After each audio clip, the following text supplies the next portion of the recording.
A pleasure to have you all back here. We're about to get started. We're just going to take up a couple of minutes to let everyone trickle in. But thank you to those that are continuing to join our ongoing series on how to leverage your job search. Today, we're going to focus on that particular aspect of how to strategize your job search a little better. Name's Mario Velasquez. I am Client Partnerships Lead here at Jump Recruits, and I've also done some recruitment in the past here as well. And with me is our current lead talent advisor, Chelsea Riordan, who I'll let introduce herself. Hi, everybody. I'm Chelsea. As Mario said, I am on the talent advisement side of things. I'm coming to Jump with a background in recruitment, career coaching, and business development. So I have a little bit of everything. Awesome, awesome. And today we'll be covering, a more strategic approach to your job search. We've done bits and pieces of that in our prior sessions where we've talked about building up a good resume, building up a good cover letter, and just overall more tips into how to approach the interview process, what do's and don'ts during actual interviews. So you can revisit all of those on our site. We have all of those up. So today we're going to focus exactly on the strategic approach of how to find a job, where to apply, how to apply, and all that. Exactly. So once you revisit those master classes, you've gotten your resume together.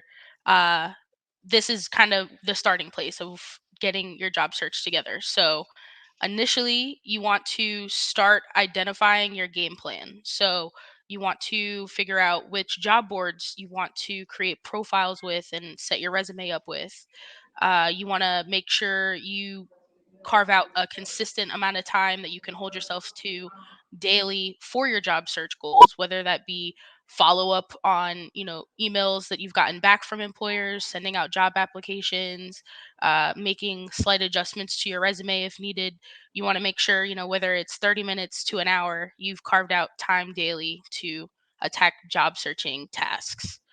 um, a lot of things can kind of get in the way of job searching. Not everybody has the ability to put all of their time into the job search. You might have a family, or you might have a part-time hustle, or you might have, other commitments that just get in the way. So try to identify, what time of the day that works best for you, whether that be morning, evening, afternoon, and just set that consistent time so that you can uh, start to see progress day over day as you continue your job search.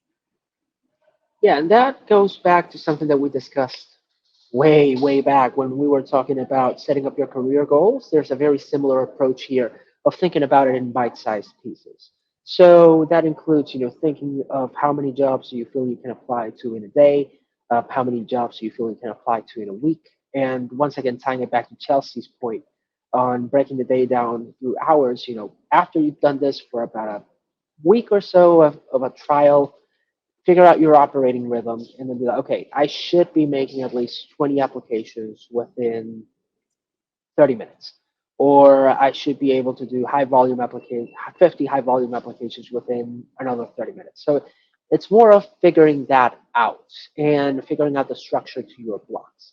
I did mention something there that I want to get a little deeper into. That's the difference between high volume applying and applying to your employers of choice. At the end of the day, the application process is a numbers game, so you always want to pump numbers out there, but that doesn't mean that you can't really play both sides of it, you know? So I would advise that you split it on a 50-50, maybe 60-40, lean to more specialized applications versus just going into your Indeeds or your Monsters or your Career Builders and sending out applications there. I would also advise, if you're targeting a specific employer that you've done research on, you feel like this is a great place for you to work at, um, to send the applications directly through their system rather than looking for posted jobs, because you'll likely see that not all jobs that they have posted on their site will be reflected on job boards themselves. So that's some ways where you want to start, particularly with those companies that you feel are going to really make a difference in the next step in your career. And always, as you're going through those applications, tailoring your resume a little bit here or there to make sure that you're tackling the specific points that they're looking for. Uh, then it doesn't fall under embellishment, I wouldn't say, if you're speaking from your direct experience and just making sure that you're accurately reflecting how much of a one-to-one match you are to what they're looking for. Um, and those applications should always take priority because those are the ones that you ideally want to hit on first and foremost. And after that, then just going through all the other avenues to find jobs that are more aggregators or job posters that can get you out there into companies that you still feel would be a fit technically, but you either don't have enough information or feel like this could be more of a transitory um, stop in your career journey and then take it from there. Yeah, that's definitely a great way to look at things. Keep in mind though that those company direct applications definitely take a little bit more time than the average quick apply, easy apply. So if you identify 5 companies that you like and you want to apply to direct, that can in a sense stifle the 30-40 easy applies that you can do in that same time frame. So just be mindful of how you're spending your time when you're job seeking and making sure that you have that nice healthy balance. For sure. And that's why we always tell people to start with a trial period to see how long it actually takes you. Because it really depends on what a company wants out of an application, what system they're using to track those applications, and just overall how they deal with those internal funnels. So you could have applications that are like 10 plus questions long, or you could have applications where you just have to upload a resume, tick a few boxes, and move on with your day. Um, it's really a mix and match because there isn't really a standard as to how those systems should work for everybody. Like there's some legal guidelines that you have to follow, some questions that you have to avoid, but for the most part, companies are just kind of figuring out what works best for them. And for some of them, is something a little more long-winded. For some of them, is just here's the job description, here's a place for you to upload your resume, click a few boxes, and you're in. So it's always a matter of finding that balance in which applications are worth your time, which I think is the other calculation that you have to make. If it's something that is very cumbersome and very long and requires a lot of workshopping, you may want to dedicate a specific day to those specifically long applications. So you can just be on the mindset, okay, I'm going to grind out this 20 companies that are looking for something like me. Um, but I would try to just put them on a different bucket so that you don't feel like the rest of your progress is stifled by those types of applications. Exactly. It's all about just finding that balance that works for you. It's definitely not one size fits all, but what I will say is one size fits all is it's the job search is like eating an elephant. You got to take one bite at a time. You can't just eat the whole thing. So, you got to figure out what works for you, and those trial planning periods are essential. For sure, for sure. And don't be afraid to go back and reassess your goals if you feel like, when you started your job search, you were able to find jobs left and right, and you were applying to a bunch of them, but it's been a while now, and things are starting to dwindle, or you're starting to see the same names over and over. Um, don't be afraid to reassess how feasible your goals are. And I would encourage doing a trial run every month ish of your application process just to make sure that you're keeping yourself within achievable metrics.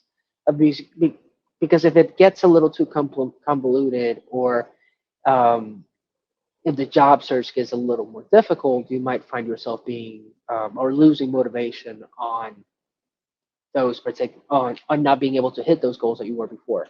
And it's very important as you're going through this process to have attainable goals because that's what's going to keep you going forward. Exactly. And those goals definitely can shift as you get further into the interview process. With companies, I definitely recommend that even when you are actively interviewing, still send out applications. You never Yes. know. So, you know, Yes, you always want to have a goal that you can achieve even when actively interviewing. absolutely 100% yes. You don't have, until you have anything in writing, keep applying, keep interviewing. You never know what's going to come up through the door, or you never know what this employer is going to do. Until you have something that's certain, do not stop applying. Um, because, I mean, the people that are working in talent acquisition or recruiters have visibility to their side of the house, but they are fairly often blindsided by decisions from executives. So a company that was willing to hire may not be willing to hire on the next day. And you need to be prepared for that. And I know that even if you're going through an interview process and you feel, okay, this is my dream job, it's a one-to-one match to what I want, it's everything they said and more, you always want to be prepared for the worst case scenario. And it can really take the wind out of you if you lose out on one of these roles and you find yourself looking back at square one. So always, always keep something going in the back burner until everything is done. Yeah. Much better to be on the offense than the defense. Yes. Yeah, for sure. Um and with that in mind, something that can make that a little bit easier, maintaining those application goals is automating your job search. So, a lot of these job boards have ways for you to save searches that you've customized to what you're looking for, so that, on a day-to-day basis, or even, a weekly basis, they can send you those curated job leads per your filter specifications. So, instead of having to kind of reinvent that search every single time you log on, you can, just check your email and be brought right back to the search and see everything, that is relevant to the past 24 hours, the past 3 days, so that you're always on top and always making sure you're getting your application in, at the top of that list. For sure. And, as we're talking of automation, keeping track of how you've been doing things, I mean, even it could be something as simple as an Excel sheet. Just keeping track of who you've talked to, when you talked to them, or when they reached out to you can help, because if you're doing a lot of applying, you're probably going to be doing a lot of interviewing. And if you're doing a lot of interviewing, then, you know, faces are going to start to mix and match. I mean, it might not seem the case when you're about 2 to 3 weeks in, but believe me, it can get confusing. It can get confusing fast. So keeping track of everything that's going on is always a great idea. Another point that I wanted to bring up before we jumped into something else is that you always got to think about your presence as you're applying. So once again, have someone proofread your resume, figure out all the nooks and crannies on LinkedIn, like changing your LinkedIn profile link to make it a little more accessible, um, making sure that you have all of your relevant experience listed on your LinkedIn. And, first and foremost, you have to get in the mindset of understanding who is making the decision to interview you. Think of the choosing of a candidate as a search engine optimization tool, so or SEO for sure. For those of you that have been joining, you have seen me talk about this quite a bit, and it's because you need to realize that behind your application there's a system, and people have to filter and comb through those particular systems just like you would when you were running a search in any particular search engine.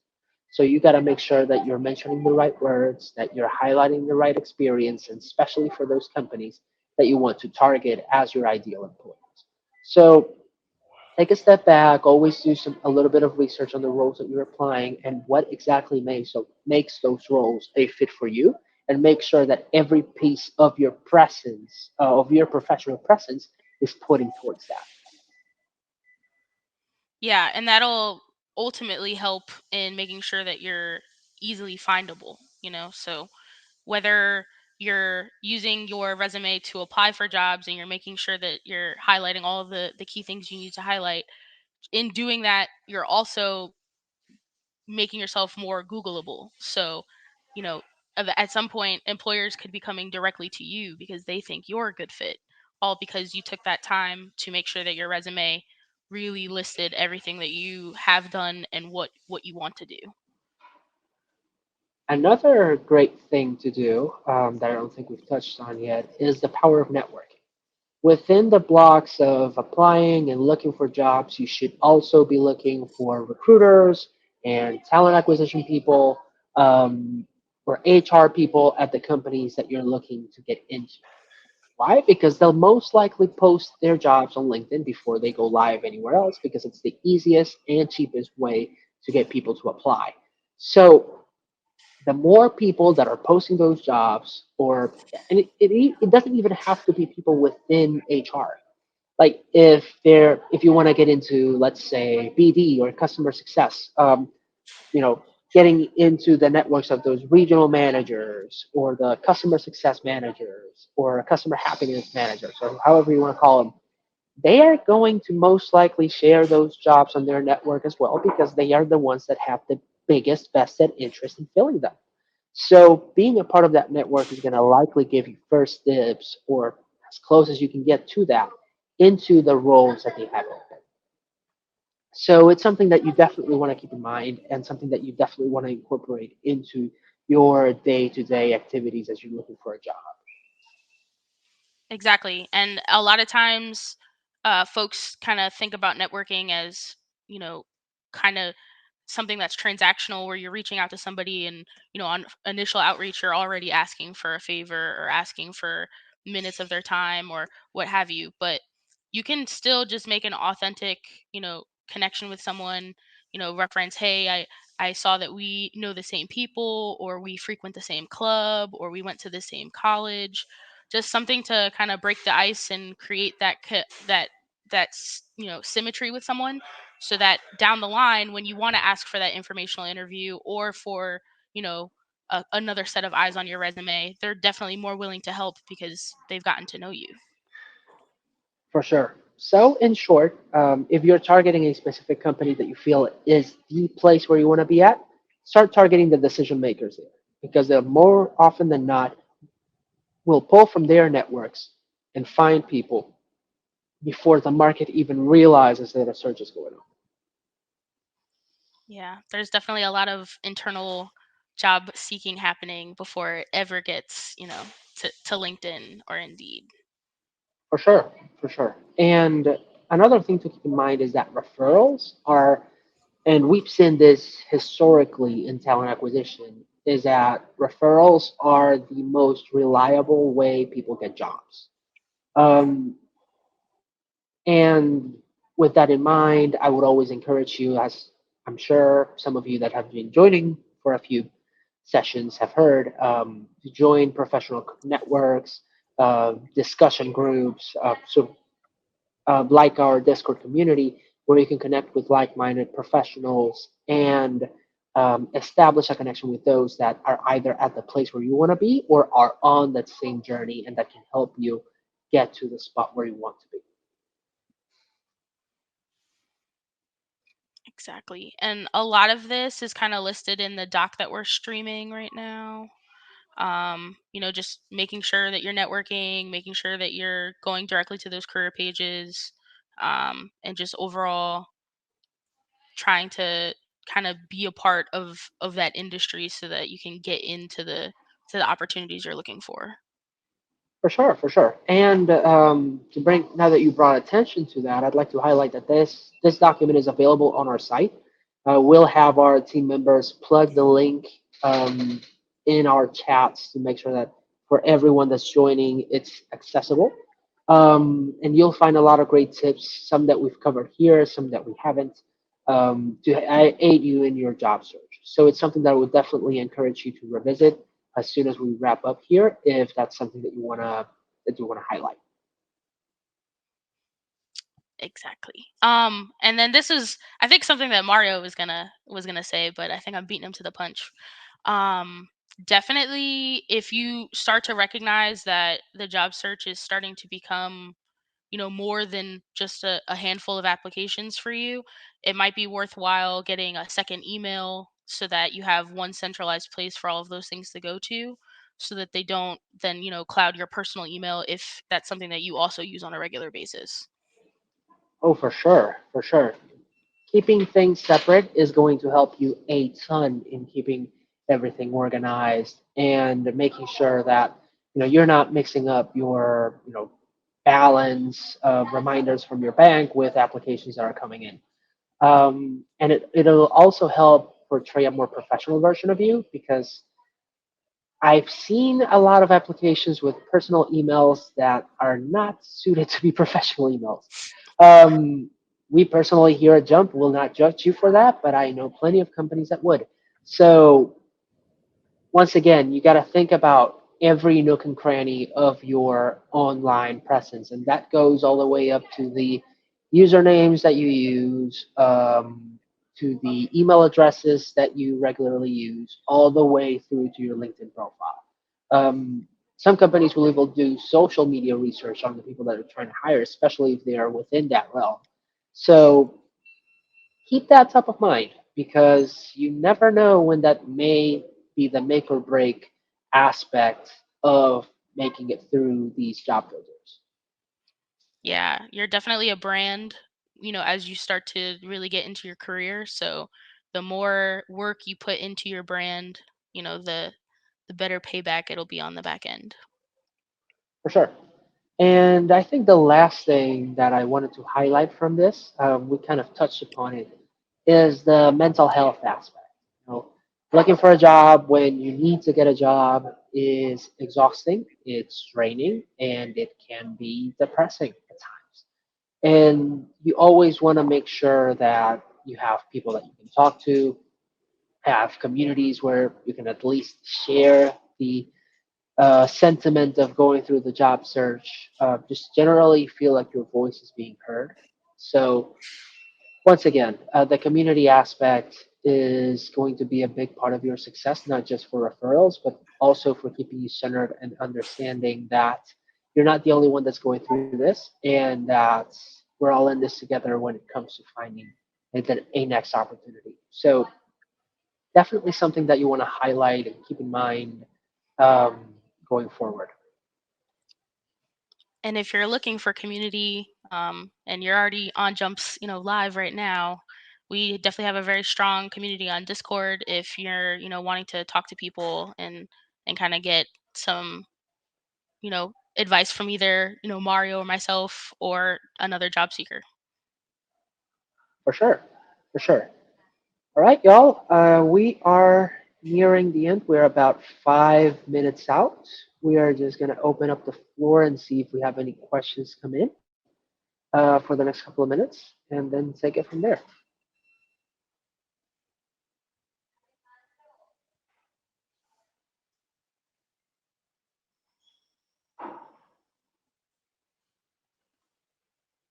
Once again, this is part of an ongoing series. You can find a lot more content on how to aid your job search and overall your prospects through our site. We have been doing these for, I want to say, a month and a half now, maybe more. So you have about 5 to 6 sessions that you can go into and get a real good understanding of other aspects of how to aid your job search. So definitely give those a look. We also have a lot of content in our site dedicated to helping you in your job search outside of these sessions, which you can find on LinkedIn. And we are always available. You can reach me or Chelsea or anyone else in our team through our communities, and we'll be glad to assist I love questions. You could just go straight to the question. Don't even have to say hi. you. That we do. That we do.